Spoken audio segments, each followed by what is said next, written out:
Thank you, Mr. Chairman. We're here because we've recently suffered multiple failures of law enforcement, beginning with the killing of George Floyd.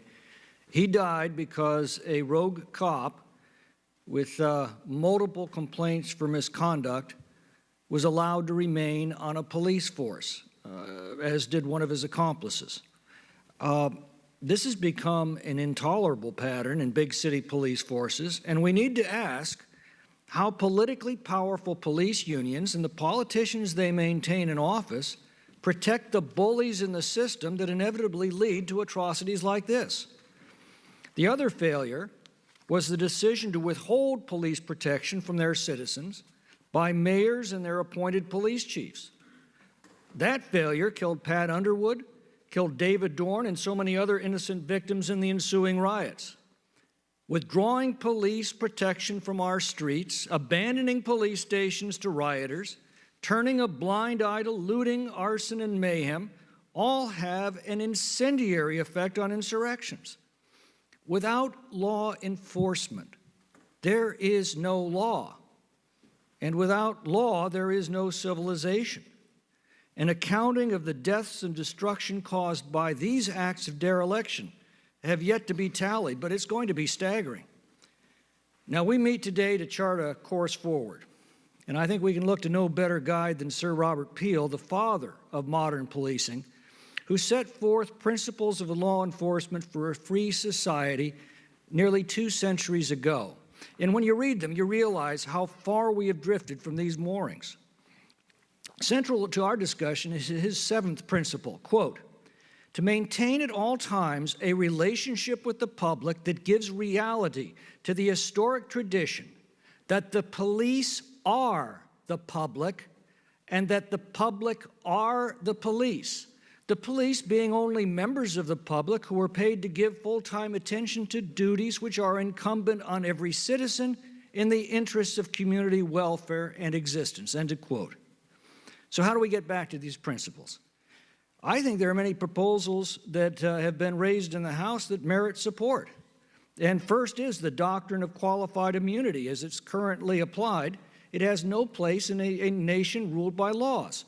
For every right, there must be a remedy. And qualified immunity prevents a remedy for those whose rights have been violated by officials holding a public trust. And this reform should apply as much to a rogue cop who targets people because of their race as it does to IRS or Justice Department officials who target people on the basis of their politics. Reforming qualified immunity simply holds public officials to the same standards as any other citizen exercising the same powers.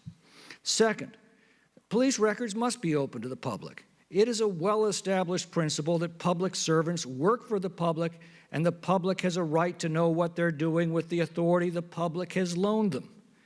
And police departments should be able to dismiss bad officers without interference from the unions. By preventing the public from access to these records and preventing departments from acting on them, we destroy the very foundation of successful policing in a free society, public trust and accountability.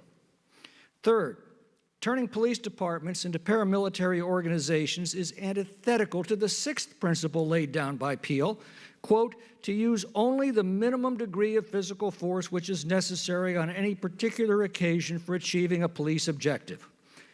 Weapons that are unique to a battlefield need to be limited to a battlefield. Fourth, no-knock warrants have been proven to be lethal to citizens and to police officials for obvious reasons.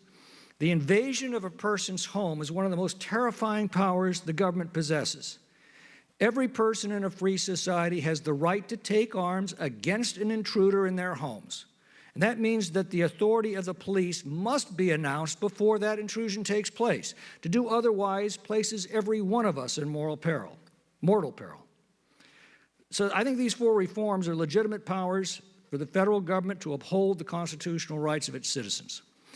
But it's not within our legitimate power to dictate training and procedures for every community in the country. As Peel counsels us, effective law enforcement is a community endeavor, and every community has different needs and different circumstances which require different standards. One-size-fits-all bromides are at best ineffective and at worst dangerous. And then finally, lest we forget, when faithful, dedicated, honest police officers, and that is the vast, vast majority of those who serve us, when they are attacked and degraded and disrespected and demoralized and hamstrung and withdrawn, those most at risk are the poor and the defenseless who live and work in our inner cities. I yield back.